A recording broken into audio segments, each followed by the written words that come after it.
Taylor Sheridan's neo-western Yellowstone centers around the Dutton family and their Montana properties dramas. The next chapter in the Yellowstone tale, 1923, continues the story of the Dutton family a few decades later and has hit Paramount Plus with a fiery start. Partners, take off your hat and grab a seat because we're about to give you a recap of the 1923's premiere episode, so let's get going. First, let's look at the premiere's opening scene. The latest Yellowstone prequel, 1923, takes place 40 years after the events of 1883, and while the Duttons are doing much better than when we left them on the Oregon Trail, it is still a weary, dusty, tough battle. As the episode begins, we see a panic-stricken man running away, trying to save himself from someone. A shot fired in his direction knocks him to the ground. This definitely managed to capture our attention, and a few moments later, we see that Cara Dutton, played by the Academy Award winner Helen Mirren, was the one who fired the shot. Cara's victim is still on the ground pleading for forgiveness and warning her that she won't enter heaven if she kills a man, to which Cara responds with, "What do you know about heaven?" and proceeds to finish before realizing she needs to reload. The injured man takes this as an opportunity and rushes to shoot her, but Cara is faster. She blasts him with a shotgun, screams while looking up at the sky, and then walks away with blood on the side of her face. Talk about an opening scene. But what's the context, you might ask? We're clueless, just like you guys. We can only theorize that it seems to be an event from the future. But we did learn one thing from the start: don't mess with Cara Dutton if life's precious to you. And if you think you'd get away or triumph, hate to break it to you, but you're about to have the same fate as that man. Now for the narration that shocked us all. Violence has always haunted this family. This is the eerie narration that welcomes us to the first episode. Now at first we figured that it was a familiar voice narrating this, but we couldn't seem to put our finger on it. Then it hit us, and we're taken aback. Was that Elsa Dutton? But wasn't she dead?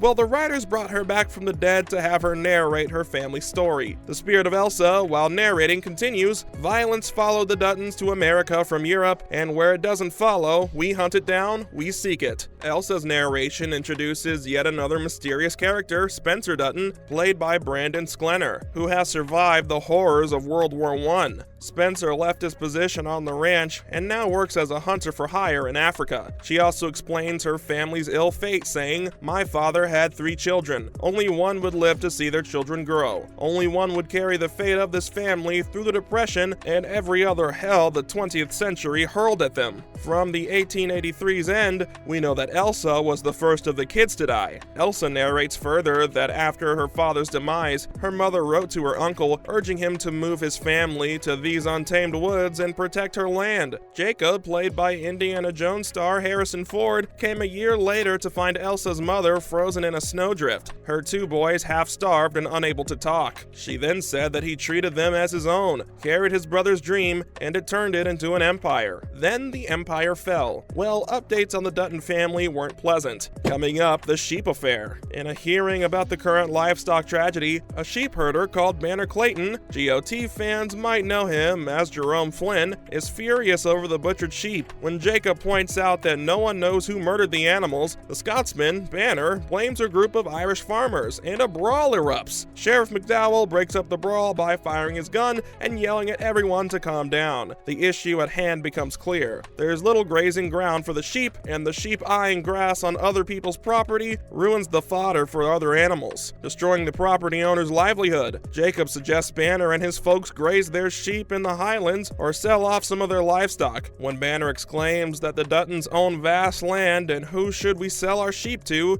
Jacob puts the Scot in his place by saying that he should have leased more if he wanted more land. Then the assembly is adjourned with a boom of the gavel. Creighton confronts Dutton outside. The verbal exchange almost comes to a blow, but the sheriff intervenes when Jake holds a pistol to the sheepman's neck. At another meeting, the Montana Livestock Association agreed that the cowboys should keep the predators away when the herds graze at a higher altitude. Later in the episode, we see Banner and his men trespassing on private land to let their flocks graze. Coming up, whose wedding got postponed? Back at the Dutton Ranch, Cara's greatest nephew and Elsa's brother, Jack, played by Darren May, man from Chilling Adventures of Sabrina, is set to get married to a rancher's daughter in a week. Later that night, Jacob and the guys return late from town. Young Jack finds the cattle drive will postpone his wedding. Kara is disappointed to learn of the postponement, but she promises to speak with the bride's mother and resolve the situation. The very next day, Jack takes it upon himself to inform his bride-to-be, Elizabeth, played by Michelle Randolph, who doesn't take the news well. Thankfully, Kara intervenes to smooth things over. Elizabeth went to school in the East and was somewhat shielded from the harsh life of a ranch woman.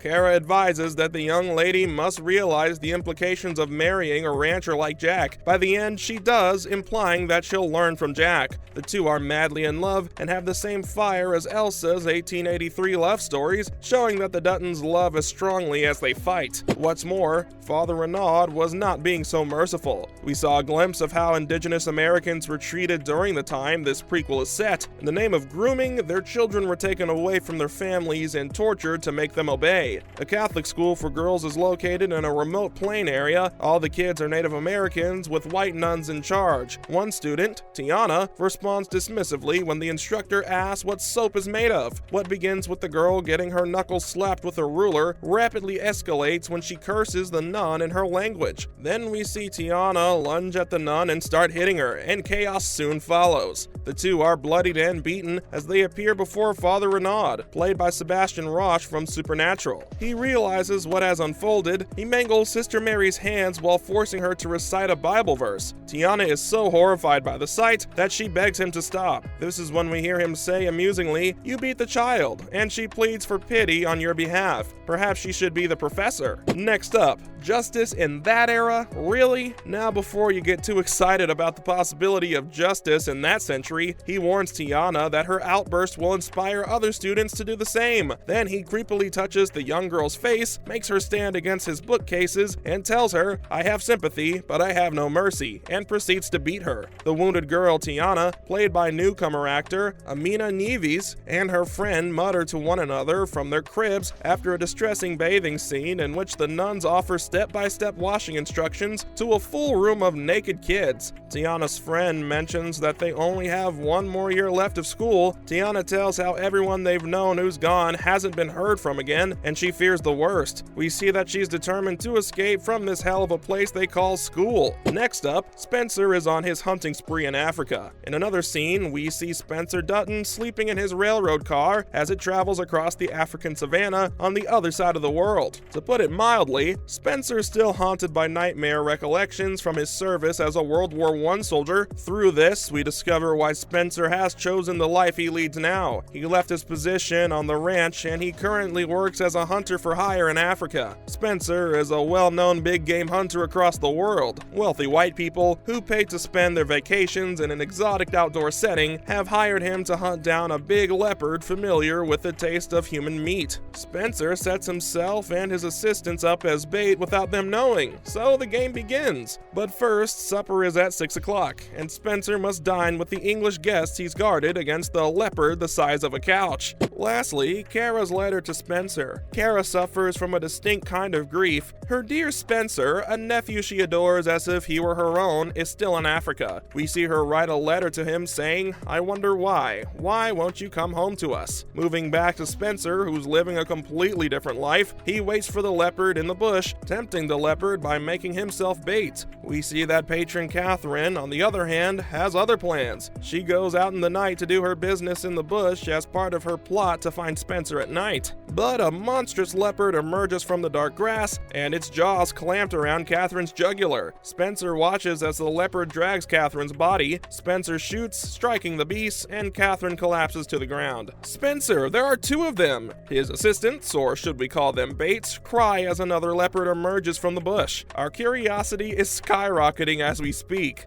Keep up with the Dutton family's journey, returning this Sunday on Paramount+.